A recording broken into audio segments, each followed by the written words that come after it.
नमस्कार, बहुत स्वागत आप सभी का। मैं हूं सुशांत सिन्हा। इस वक्त देश में दो नामों की बड़ी चर्चा है। एक राहुल गांधी, रोज कुछ ना कुछ बोलते हैं। एक डोनाल्ड ट्रंप, वो भी भारत को लेकर कुछ ना कुछ बोल ही देते हैं। और दोनों की किस्मत ऐसी फूटी है कि लाख हाथ पैर मार रहे हैं, लेकिन ये नया भारत, इमर्जिंग भारत, सशक्त भारत, उनके सामने उनके सारे एजेंडे फेल हो जा रहे हैं। और नरेंद्र मोदी को जितना ये लोग सोच रहे हैं कि दबा सकते हैं, इनको पता चल रहा है कि भाई ये तो फ्लावर नहीं, फायर आदमी है। ये देश फायर है। और इसलिए आज की डेट में, आज इस वीडियो में आपको बताऊंगा कि किस तरीके से डोनाल्ड ट्रंप हो या राहुल गांधी, दोनों के एजेंडे फेल होते जा रहे हैं। डोनाल्ड ट्रंप और नरेंद्र मोदी की एक ऐसी टेलीफोनिक कॉन्वर्सेशन के बारे में भी आपको बताऊंगा जिसकी वजह से डोनाल्ड ट्रंप तिलमिलाए हुए हैं। और ये जो नाटक कर रहे हैं ना कि यूक्रेन में लोग मारे जा रहे हैं, वो सारा एजेंडा उनका ध्वस्त हो जाएगा। दोनों कैसे एक्सपोज हो रहे हैं ये आज आपको विस्तार से बताऊंगा। लेकिन पहले आप देखिए कि राहुल गांधी, इन्होंने कहा मोदी वोट चोरी करके प्राइम मिनिस्टर बने। कुछ सबूत दिखाए, सो कॉल्ड सबूत। इलेक्शन कमीशन कह रहा है शपथ पत्र दीजिए, नहीं दे पा रहे। अब इलेक्शन कमीशन ने इनको नोटिस भेज दिया है कि बॉस, आपने जो सबूत दिखाया था कि एक महिला ने 2 जगह वोट किए, वो गलत निकला है। आपके जो सबूत है वो हमको दीजिए, डॉक्यूमेंट दीजिए, और नहीं तो देश से माफी मांगिए। तो ये भाई साहब उसमें फंस गए। और एक बेसिक सा प्रश्न, मतलब मैंने एक चीज गौर की है कि इंडी के जो चिंदी हैं, उनके जो समर्थक हैं, उन समर्थकों का आईक्यू लेवल बॉस इतना लो है कि इन्होंने कहा कि मोदी चोरी करके, वोट चोरी करके पीएम बने। कोई इनसे पलट के ये भी नहीं पूछता कि जो आदमी वोट चोरी कर सकता है वो 240 सीट क्यों लिया, 272 क्यों नहीं ले लिया। भाई वो तो कह रहे थे हम 400 पार तक पहुंच सकते हैं। तो अगर 350 भी ले लेते तो कोई नहीं कुछ कहता, 240 क्यों लिए फिर। और कल तक तो आप कहते थे ईवीएम हैक करते हैं। खैर, ये भाई साहब बोल रहे हैं, एक्सपोज होते जा रहे हैं। दूसरी तरफ डोनाल्ड ट्रंप की जो हवाई बातें हैं, उसकी धज्जियां मोदी सरकार उड़ाती जा रही है। अब नरेंद्र मोदी ने बेंगलुरु में, उस कर्नाटक में जहां कांग्रेस की सरकार है, वहां खड़े होकर कहा है कि India is the fastest growing economy. ये राहुल गांधी को भी जवाब है, जो डोनाल्ड ट्रंप के ये कहने पे बड़े खुश हो रहे थे कि उन्होंने डेड इकोनॉमी बताया है। और डोनाल्ड ट्रंप को तो जवाब है ही कि भैया डेड इकोनॉमी किसको बता रहे हो, हम फास्टेस्ट ग्रोइंग इकोनॉमी है। यानी राहुल गांधी और डोनाल्ड ट्रंप को एक मंच से कांग्रेस की सरकार जहां है वहां खड़े होकर मैसेज दे दिया गया कि भारत के बारे में जो आप कह रहे हो वो झूठ कह रहे हो। कुछ लोग कहते हैं कि अरे, कुछ पत्रकार तो पहले ट्रंप की बड़ी तारीफ करते थे, अब जो है वो बुराई कर रहे हैं। अरे भाई, जब वो मेरे देश के साथ अच्छा कर रहा था तो अच्छा बोल रहे थे, जब देश के खिलाफ बोल रहा है तो खिलाफ बोल रहे हैं। धज्जियां उड़ा देंगे उसकी, देश के खिलाफ बोलेगा तो, और फिर देश के लिए अच्छा करेगा तो अच्छा बोलेंगे। सवाल तो उनसे पूछो जो पहले ट्रंप को पसंद नहीं कर रहे थे जब वो भारत के लिए अच्छा बोलता था, और अब उनको ट्रंप बहुत पसंद आ रहा है जब वो भारत के खिलाफ बोल रहा है। प्रॉब्लम तो तुम में है भाई। लेकिन खैर, जाने दीजिए। अब मैं आपको दिखाता हूं कि सिर्फ नरेंद्र मोदी ही नहीं बल्कि राजनाथ सिंह ने भी ट्रंप को जवाब दिया। जरा एक बार वो सुनिए, फिर और इनके धागे खोलते हैं। कुछ लोग हैं जो भारत के का विकास जितनी तेजी के साथ हो रहा है उन्हें रास नहीं आ रहा है, उन्हें अच्छा नहीं लग रहा है। सबके बास तो हम हैं, भारत कैसे इतनी तेजी के साथ बढ़ रहा है। और बहुतों के द्वारा यह कोशिश की जा रही है कुछ ऐसा किया जाए ताकि भारत में भारतवासियों के हाथों से जो चीजें तैयार होती हैं वह दुनिया के देशों में जाएं तो उन देशों में बनने वाली चीजों से वह महंगी हो जाएं। यानी बिना नाम लिए राजनाथ सिंह ने भी कह दिया कि कुछ लोगों को आदत थी कि भाई उनका देश बॉस है। आज भारत फास्टेस्ट ग्रोइंग इकोनॉमी है, उनसे बर्दाश्त नहीं होता। लेकिन इसके आगे भी कहानी है, वो फोन कॉल जिसके बारे में अभी आपको बताऊंगा।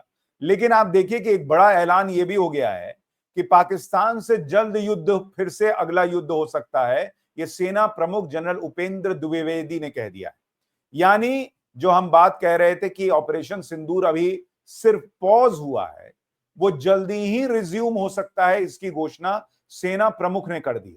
और इसके संकेत भी हैं। आप देखिए कि पीएम ने जब ये ऑपरेशन सिंदूर खत्म हुआ था तो नेवी चीफ को कहा था कि आपका समय जो है वो जल्द आएगा। और कुछ मीडिया रिपोर्ट्स में दावा है कि तब पीएम ने नेवी चीफ की तरफ, एडमिरल त्रिपाठी की तरफ मुड़कर कहा था कि हमने आपके मुंह से निवाला छीन लिया, आपको मौका फिर मिलेगा।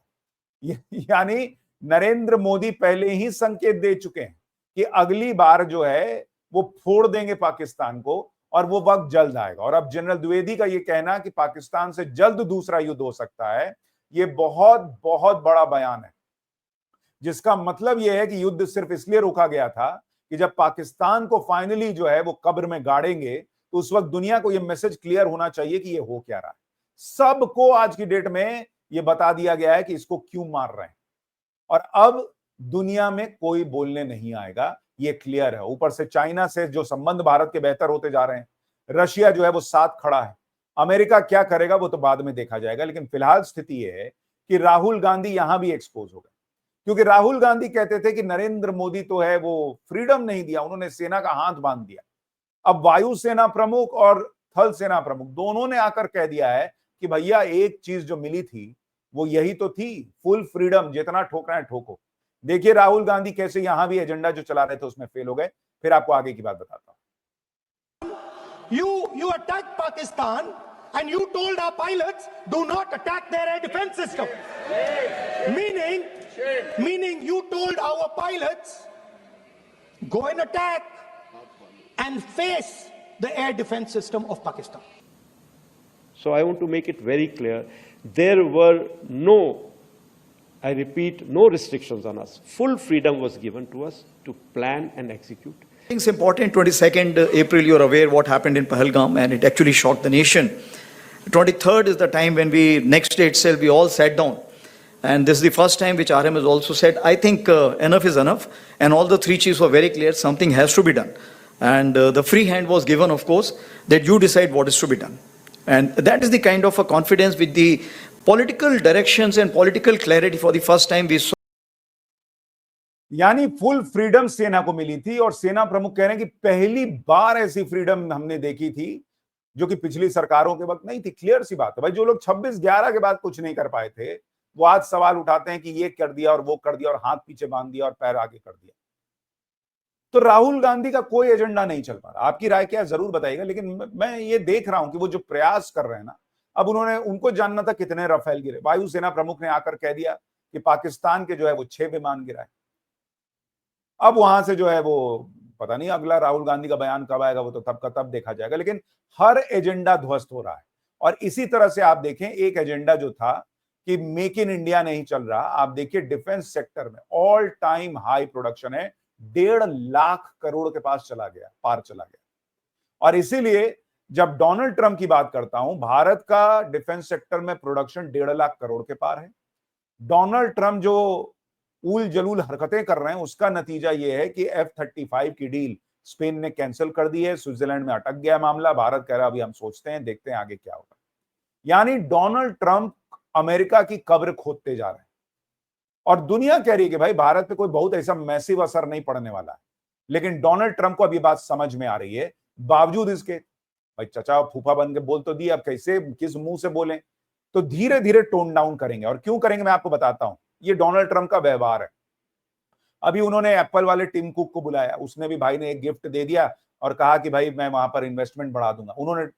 ट्रंप ने खुल के बोल दिया $600 बिलियन का इन्वेस्टमेंट जो है एप्पल करने जा रहा है अमेरिका के अंदर। वहां पर सच ये है कि $100 बिलियन जो है वो सिर्फ उतना ही बढ़ा है, क्योंकि $500 बिलियन तो पहले ही घोषणा कर चुका था एप्पल की मैं वहां पर करूंगा। डोनाल्ड ट्रंप ने कहा था कि इंडिया में तुम फैक्ट्री मत लगाओ, उस पर कुछ नहीं हुआ। और यही डोनाल्ड ट्रंप का हिसाब है कि कुछ हवाबाजी कर दो, कुछ करो ना करो, फोटो खिंचा जाए, मेरा नाम हो जाए कि मैंने कर दिया, भले इन्वेस्टमेंट होना हो। और इसका उदाहरण आप देखिए कि पिछले टर्म में उनके जो फॉक्सकॉन है उसने विस्कॉन्सिन में कहा कि भाई हम जो है वहां पर इन्वेस्टमेंट करेंगे, कभी इन्वेस्टमेंट हुआ ही नहीं। डोनाल्ड ट्रंप इसी में खुश रह गए कि फोटो खिंचाना गया। तो डोनाल्ड ट्रंप को बस अपनी वाहवाही चाहिए, और इस चक्कर में वो अमेरिका को बर्बाद कर रहे हैं, लेकिन वो दुनिया में एक्सपोज हो रहे हैं। दुनिया कह रही है कि भारत से भिड़ रहे हो यार, क्या अजीब आदमी हो। दुनिया में कोई देश भारत से नहीं भिड़ना चाहता, इतनी बड़ी इकोनॉमी, इतनी तेजी से भागती इकोनॉमी, तुम भारत से भिड़ रहे हो। असल कहानी जो है ना वो ये है कि उस दिन जब G7 की मीटिंग हो रही थी, डोनाल्ड ट्रंप भागे भागे आ गए थे अमेरिका, और उन्होंने मोदी को फोन लगाया था, नरेंद्र मोदी की, और उनकी फोन पर बात हुई। उस बातचीत को लेकर ब्लूमबर्ग ने एक रिपोर्ट छापी है, और उसमें उसने दावा किया है कि भारतीय प्रधानमंत्री नरेंद्र मोदी ने स्पष्ट कह दिया था कि पाकिस्तान के साथ सीज फायर में कोई तीसरा पक्ष नहीं है। तो डोनाल्ड ट्रंप को लगा झटका, क्योंकि वो भाई तो सोच रहा था कि भाई जैसे मैं बाकियों के साथ कर रहा हूं वैसे कर दूंगा। नरेंद्र मोदी ने क्लियर कट कह दिया कि भाई इसमें अमेरिका का कोई रोल नहीं था, इस गलतफहमी में ना रहो तुम। पाकिस्तान के अनुरोध के बाद दोनों देशों में सीजफायर पर चर्चा हुई और इस पर सहमति बनी। मोदी ने स्पष्ट किया कि भारत की नीति मध्यस्थता स्वीकार करने की है ही नहीं और वो इस पर आगे भी कायम रहेंगे। एकदम से ट्रंप को झटका टाइप लगा कि अरे भाई, मैं तो सोच रहा था कि इधर मुनीर को बुलाया, इधर मोदी को बुला लूंगा और फिर मैं जो है किसी तरीके से दोनों की डील करा दूंगा, फोटो खिंचवा लूंगा, नोबेल मिल जाएगा। यहाँ मोदी ने फोन पे जो है चमका दिया कि भाई हमको नहीं चाहिए मध्यस्थता वगैरह, और ये हुआ भी नहीं था, बेकार की बात ना करो। यही रिपोर्ट कहती है कि ट्रंप के पाकिस्तान के आर्मी चीफ को लंच पर बुलाने ने चीजों को और ज्यादा खराब किया। ट्रंप के व्हाइट हाउस में मुनीर की मेजबानी पर मोदी ने अपनी स्थिति स्पष्ट कर दी। भारत को ट्रंप की पाकिस्तानी सरकार के नेताओं से मुलाकात से समस्या नहीं थी, लेकिन मुनीर की मेजबानी से ऐतराज था। यानी नरेंद्र मोदी ने यह भी क्लियर कर दिया ट्रंप को कि भैया आप शहबाज शरीफ को बुलाते, पाकिस्तान के राष्ट्रपति को बुलाते, ना आपने प्राइम मिनिस्टर को बुलाया वहां के, ना राष्ट्रपति को बुलाया, और आप बुला रहे हो उस आदमी को, सेना प्रमुख को, जिसके बयान की वजह से पहलगाम हुआ है। और ये बात भारत को पसंद नहीं आई, ये नरेंद्र मोदी ने क्लियर कर दिया। तो ये दूसरा झटका लगा ट्रंप को मुंह पर। तीसरा, उन्होंने कहा कि सोचा कि चलो ठीक है, बैठा के बुला के बातचीत कर लेंगे, इसको सेट कर देंगे। नरेंद्र मोदी ने न्योता ठुकरा दिया। उन्होंने कहा कि नहीं, मैं नहीं आ रहा, क्योंकि ट्रंप को लगा था मैं मुनीर और मोदी को साथ में बैठा दूंगा। मोदी मुनीर के साथ बैठेंगे, मुनीर को अपने पास जमीन पे पैर के पास बैठने ना दे नरेंद्र मोदी, वहां मुनीर के साथ बैठ के लंच करेंगे नरेंद्र मोदी। ये ट्रंप को मुंह पे बता दिया कि भाई ये सब नहीं हो सकता। उन्होंने कहा कि भाई मैं तो पहले से इनविटेशन में जा रहा हूं। ट्रंप को यही बात बहुत अखड़ गई कि भाई मुंह पे कोई बेइज्जत करके चला गया, और ये अमेरिका को आदत नहीं थी। तो इसलिए ट्रंप जो ये सारा कर रहे हैं, उसी के बाद से ट्रंप ने, आप देखिए कि बोलना शुरू किया कि भाई डेड इकोनॉमी है भारत, ये है वो है, 25 बार बोलना शुरू कर दिया, मैंने सीज फायर कराया, मैंने सीज फायर कराया, ये वाली चीजें। ट्रंप को लगा था मोदी प्रेशर में आ जाएंगे, यहां मोदी ने पलट के और रपेट दिया। अब ट्रंप की स्थिति ये हो गई है कि यहां से आगे बढ़ेंगे तो नुकसान, पीछे हटेंगे तो बेइज्जती। मतलब गले में जो है ना सांप चचुंदर वाली स्थिति हो गई है, ना उगलते बन रहा है ना निगलते बन रहा है। और इसीलिए मैं आपसे कह रहा हूं कि डोनाल्ड ट्रंप हो या राहुल गांधी, दोनों नरेंद्र मोदी को जिस तरह से घेरने का प्रयास कर रहे थे, दोनों एक्सपोज होते जा रहे हैं और मोदी झुकने को तैयार नहीं है। पाकिस्तान की फिर टुकाई होगी, इसके संकेत मिल रहे हैं। राहुल गांधी की जो हालत है वो आप देख ही रहे हैं, और मुझे लगता है कि आने वाले दिनों में जो परिस्थितियां बन रही हैं, ट्रंप को भी धीरे से पीछे जाना पड़ सकता है। आपकी राय क्या है, कमेंट करके जरूर बताइएगा। वीडियो को लाइक और शेयर कीजिएगा। नमस्कार।